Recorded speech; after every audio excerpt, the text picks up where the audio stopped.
দলীয় নয়, গণমাধ্যমের কাছ থেকে দায়িত্বশীল আচরণ প্রত্যাশা করেন প্রধানমন্ত্রী তারেক রহমান। সরকার নতুন বাংলাদেশ গড়তে যে পরিবর্তনের সূচনা করেছে সেখানে গণমাধ্যমের সহযোগিতা চেয়েছেন তিনি। দুপুরে প্রধানমন্ত্রীর সঙ্গে টেলিভিশনের প্রধান নির্বাহী এবং সম্পাদকদের দীর্ঘ বৈঠক শেষে এসব কথা জানান তার প্রেস সচিব সালেহ শিবলি। তিনি বলেন, মানুষের বিবেক এবং মূল্যবোধ জাগাতে সাংবাদিকদের ভূমিকা রাখার পরামর্শ দিয়েছেন প্রধানমন্ত্রী। শফিকুল হকের রিপোর্টে বিস্তারিত। দায়িত্ব গ্রহণের পর দেশের টেলিভিশন চ্যানেলগুলোর কর্তা ব্যক্তিদের সঙ্গে প্রথমবারের মতো আনুষ্ঠানিক বৈঠক করলেন প্রধানমন্ত্রী তারেক রহমান। সোমবার সচিবালয়ে দুপুর 1:30টায় শুরু হয় বৈঠক, চলে 2 ঘন্টারও বেশি। সেখানে দেশের শীর্ষস্থানীয় টেলিভিশনের প্রধান নির্বাহী কর্মকর্তা এবং প্রধান বার্তা সম্পাদকরা অংশ নেন।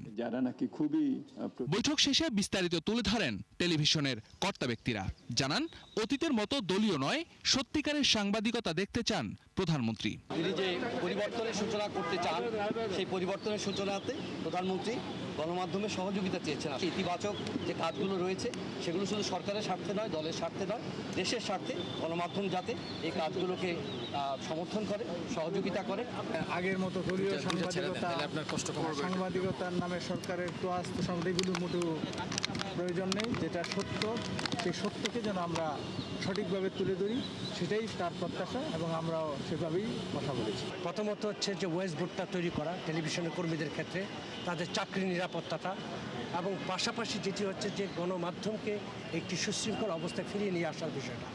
এবং যে কোনো আমরা রিকোয়েস্ট করেছি যত দ্রুত সম্ভব একটি মিডিয়া কমিশন গঠন করার মাধ্যমে যেন একটি রেগুলেটরি বোর্ড তৈরি করতে পারে, সেই ধাপে যেন এগিয়ে যেতে পারে। প্রেস সচিব সালেহ শিবলি জানান, রাজনীতির পাশাপাশি মানুষের মানবিক মূল্যবোধ ও সমাজ ব্যবস্থা নিয়ে কাজ করতে গণমাধ্যমের শীর্ষ কর্মকর্তাদের পরামর্শ দিয়েছেন প্রধানমন্ত্রী। হাটে মাঠে ঘাটে সবসময় শুধুমাত্র রাজনীতির কথা না বলে আমাদের অর্থনীতি রয়েছে, সমাজনীতি রয়েছে, আমাদের মানবিক মূল্যবোধগুলো রয়েছে, এই বোধগুলো জাগিয়ে তোলা দরকার।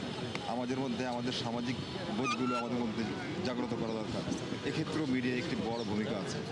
তো দীর্ঘ সময় ধরে উনি খোলামেলা কথা বলেছেন, উনি কথাগুলো শুনেছেন এবং উনি বলেছেন যে আগামী দিনগুলোতেও এভাবে মিডিয়ার সঙ্গে গণমাধ্যমের সঙ্গে উনি কথা বলবেন, মত বিনিময় করবেন, কথা শুনবেন, কথা বলবেন। গণমাধ্যমের চলমান সংকটগুলো সমাধানের আশ্বাসও দিয়েছেন প্রধানমন্ত্রী তারেক রহমান। সম্ভবত আগামী 18ই জুন স্বাধীন গণমাধ্যম কমিশন গঠন করার ব্যাপারে একটা আলোচনা হবে।